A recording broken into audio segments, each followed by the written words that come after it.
Hey guys, thanks for joining me. And if you like what you see, please subscribe. Hello, peoples. Welcome to Sharp Ends. I wanted to do a review of this knife, which is the Water Moccasin from Bark River Knives, designed by Dan Tope, in collaboration with a friend of his who I'm blanking on his name. This was actually a knife that was designed in commemoration of a guy named Matt Bells, who was a very big supporter of the community, Bark River Knives, and Dan Tope Designs. Dan Tope is a custom maker, does fixed blades, and is just a great guy.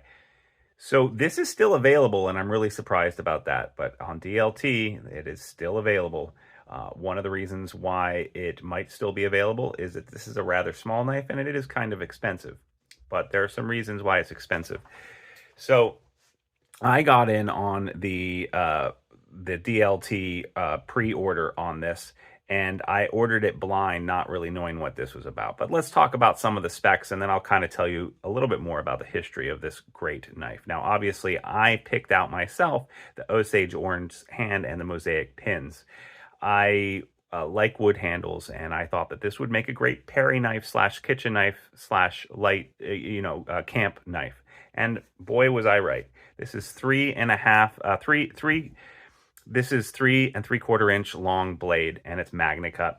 On there, you'll see it says first production run, and it has Tope's symbol on there. And on the other side, it says Magnacut and Bark River Knives, obviously. So this is American made, American designed, which is pretty darn cool. I really like that DLT will let you, on their pre-orders for Bark River Knives, basically pick whatever you want. And I was able to just put it in on a sheet. This is what I want. And then I got an email saying, hey, it's done. And I got a $20 gift certificate along with my knife, which was really cool. All pre-orders, I think, come with a $20 gift certificate.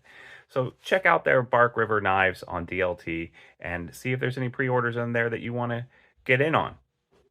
Also comes with a cool, this first production run, which is pretty cool. I have another first production run knife, and I just like that. So overall length on this is 7 3/4, and then the blade itself is 3 3/4. They come in a lot of different handles and a lot of different variations. I think somewhere around the $250, $260 mark on up, depending on handle material, mosaic pins, and all that kind of thing. This has a really nice belly and a sweeping up point, making this a very practical kitchen knife. Not only like a Perry knife, but a great slicer. Convex grind, which is easy to maintain and sharpen. And a full tang, which makes this practically unbreakable. I really like how they do their mosaic pins on here. I think that that is great. And I like this Osage orange personally, but it might not be to your taste. It's an 1/8 inch stick, so I don't think it's an LT version, but LT being it's 3/16 rather than an 1/8 inch. I do have some LT knives too from Bark Rivers. This fits in the hand really well. The ergos are great. It has a nice sharpening choil here, makes it very easy to sharpen. And like I said, usually when I get a knife for the first time, the first place I use it in is the kitchen. Will it cut an apple well? Will it cut this or that well? This is absolutely phenomenal for meat and everything else. Now, this is Magnacut. People say that Magnacut's a sneaky stainless steel. It is not stainless. It is very, very, very rust resistant. But in my practice, it is not truly stainless. If you leave blood on Magnacut or mustard or lemon juice, it will get a little bit of patina, which is usually easy to clean off. But you should just take that under advisement. Now, salt water and water in general won't do anything to Magnacut. However, food, blood, mustard, that kind of thing, if you leave it on overnight, it will patina up. It won't rust, but it'll definitely put some coloration on the blade. Coloration is a new word I just came up with. So yeah. It also came with your standard, let me see if I can find it real fast, little sheath from Bark River Knives. I have not carried it in this yet because I'm mainly using this in the kitchen. It's great for cutting meat and for a steak knife as well as prepping all your food. I'm going to, and I have used this in the campsite It's a great knife to have around the campsite too for your meal prep. I have a couple other knives that I use for meal prep type stuff, but this one's great. And then it comes with this sheath, and this your standard little belt sheath. I haven't used Snow Seal on this yet. That's what I usually use on my Bark River knives, things, or anything that I want to seal with leather. Any leather that I want to seal, I use Snow Seal. And I have made a video about how to seal leather with that if you want to check that out. But this sheath works very nicely, and honestly, I like this sheath much better than your standard Bark River knives sheath. Let's see if I can find a standard one here. Here's my Bravo, and you see how it has this rounded thing. It just feels kind of clunky, and I feel like it could be a little bit sexier, kind of like what this Ray Laconico Monterey Bay knives sheath has. You know, like, why can't we have something like this?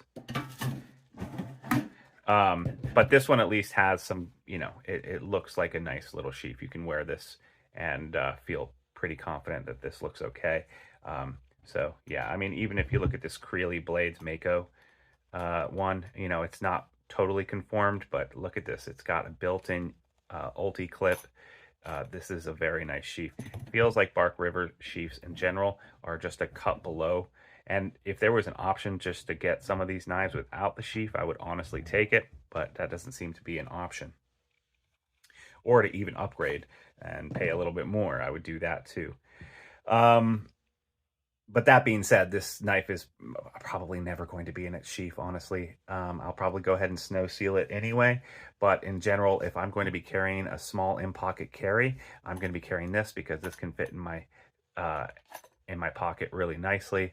And it's just much more of a utility knife that I like, whereas this is more of a kitchen knife. And in general, I'm just gonna, you know, if I go camping, I'll put this in my knack box and probably carry it like this, right?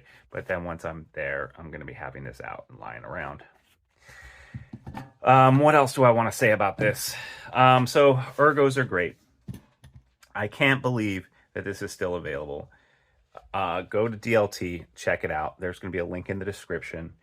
I think that this knife, if you're looking for a nice steak knife slash Perry knife slash general use kitchen knife slash camping knife, this is definitely it. Now, for survival and bushcraft, I wouldn't necessarily get that for this. It's just too small. You can compare this to the Bravo. You can just see how the Bravo, which in my estimation, is probably the one of the best, if not the best type survival knife, bushcraft knife. You know, just much more chunkier. You can actually split wood with this. This, you know, if this is the only knife I had on me in a survival situation, I would use it. But, and I wouldn't fear of breaking it or anything like that. But this is definitely going to outclass that, right? So yeah, that is my review of the Tope, Dan Tope designed water moccasin, which some people call the Water Mac, first production run. You can still find them at DLT, made out of Magnacut. If you liked what you saw today, please like and subscribe. And you can also become a channel member or a Patreon member. Just follow the link on my YouTube channel. That'd be great. Or in the description below. Thanks so much, guys, and hope you have a great rest of your weekend. Bye-bye now.